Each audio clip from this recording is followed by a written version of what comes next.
Welcome back mga kaaldab. Ito na naman po ang inyong lingkod, si Mr. Destiny at magbibigay po tayo ng pinakamainit na update po ngayon sa social media mga kaaldab. Nakakatawa lang po itong mga bali-balita, yung mga kumakalat na kung saan nga po talaga mapapaisip po kayo.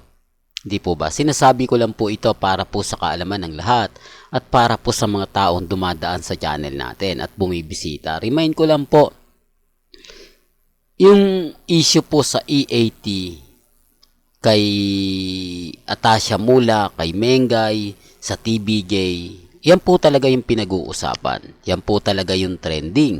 At yan masasabi natin na talagang maraming komento na lumalabas. Bukod po ito sa issue na kumbaga pag-deny ni Lala Soto sa request nga po ng Showtime na i-cancela. Bukod po dyan, tapos sinabi daw po ng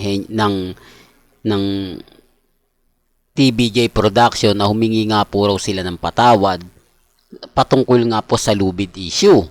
Pero maraming netizen na nagsasabi mga kaaldab na bakit daw po mas magaang ang MTRCB sa TBJ kesa daw po sa Showtime. May mga bagay-bagay po na kayo na po bahala mag-react dyan. Sinasabi ko lang po kung ano yung kumakalat sa social media, kung ano po yung mga bali-balitang. Sa akin lang naman po mga kaaldab, kung ano lang yung latest, kung ano lang yung trending, dun lang po tayo.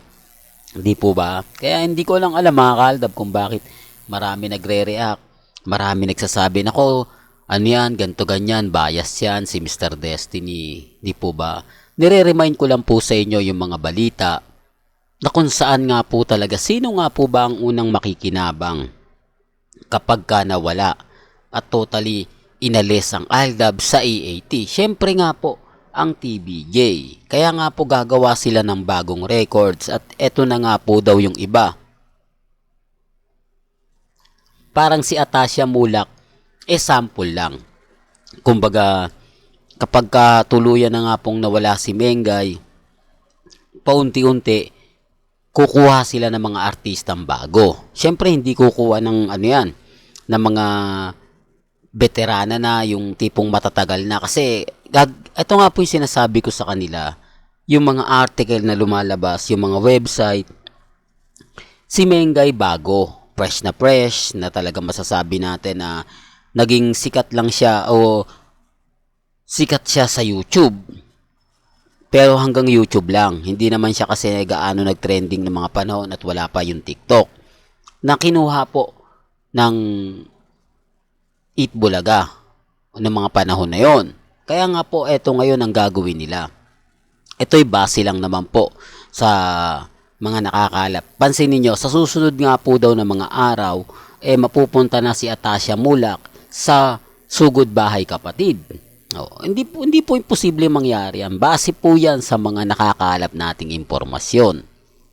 Base po yan sa mga napapanood at napapakinggan po natin. Alam nyo naman po pagdating sa social media, updated po tayo. Kaya nga po yung sinasabi ko mga kaaldab, respeto na lang po sa mga hindi naniniwala. Di po ba? Kasi ang benepisyo na makukuha nga po kapag nawala yung Aldab, yung trademark ng Kalye Serye. Na hanggang ngayon, kapag sinabi mong Kalye Serye, ang lalabas agad-agad sina Jose, Wally, at Paulo. At ang pinaka main character na si Yaya Dab at si Alden. O Aldab. Di po ba? Para klaro, para lang po sa kaalaman ng lahat.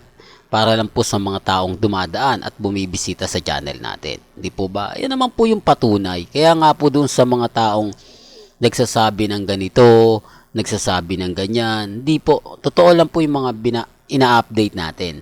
Hindi lang po nila masyado naiintindihan at hindi lang po nila masyado nauunawaan. Dahil na pagka kami nagre-react, sinasabi agad nila, delulo yan. Di po ba?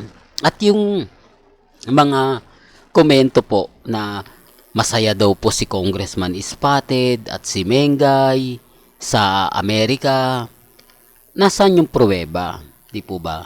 Bakit ayaw po mag-post ni Congressman spotted. Gayong nakita naman po sa video ko no, na nagse-cellphone siya habang kumakain. Oh, pero kung titignan nyo yung social media account nila, promotion lang po. O katulad ni Ibiang, katatapos lang po ng fanfest nila, ng premiere night sa ibang bansa. Wala na, di po ba? Yan ang literal na ginagamit lang po talaga ang kanilang account kapag magpo-promote, kapag kailangan nila, di po ba? Pero gaya nga po ng pinaliwanag ko at sinabi ko, simula po nung kasalan, di po ba? Pansin nyo naman na parang may mali, parang hindi ito katulad nung dati na napaka napaka-updated ni Mengay sa Instagram, sa Twitter, sa Facebook. Ngayon wala eh. No, ilang araw na po ba? Papasok na po ang October, pero wala pa ring ina-update si Mengay sa kanyang Instagram. Wala pa rin pong ganap, wala pa rin pong update. Saan ang kilig doon? Saan at papaano nyo sa akin sasabihin o sa ibang mga netizen na may mga kilig moments? Ni isang video, ni isang photos, wala man lang update mismo sa kanilang social media account. Samantalang mahilig po sila sa mga cellphone. Di po ba? Ibig kong sabihin, po pwede ka naman mag-post kahit sabihin mo 50 seconds, 30 seconds. Pagbibigay lang naman po ng update sa mga followers po ninyo. Pagbibigay lang ng mga kaganapan. Di po ba? Pero wala po ako sa posisyon para ipilit yan. Ang sa akin lang, kino-question ko lang naman po yung mga taong nagsasabi niyan. Kaya nga po hindi sila sa atin makaporma eh. Hindi sila makapagsabi na, nako, fake news yan, etc. etc. Di po ba? Dahil wala naman po silang resibo. Wala naman po silang ebidensya. Yan ang katotohanan na kapag ka sinasabi ko, nagagalit sila. Pero totoo naman po, di po ba? Real talk yan mga kaldab. Apektado po sila. Lalo na po kapag ka sinasabi ko na nilaglag ng EAT si Mengay. Ang dami agad. Ako, inuunahan nyo na, di po ba? Pero okay lang. Kita nyo, di po ba? Anong update ni Mengay? Nag-update lang po siya kapag nasa EAT siya. Pero kapag wala po siya sa EAT, hindi po siya nagpo-post at never po siya nagbibigay ng update para po sa mga admin at main fanatics. Yan po yung katotohanan na ayaw po nilang tanggapin. Well, hanggang dito na lang po yung updates natin ha. Kaya kung gusto nyo pa po ng pinaka-latest at sariwang update, abay lagi lang po kayong tututok dito sa channel ni Mr. Destiny para updated po kayo sa mga latest at sa mga bagong video po na ilalabas po natin maya-maya lang. Hanggang sa muli, salamat po sa panonood at pakikinig.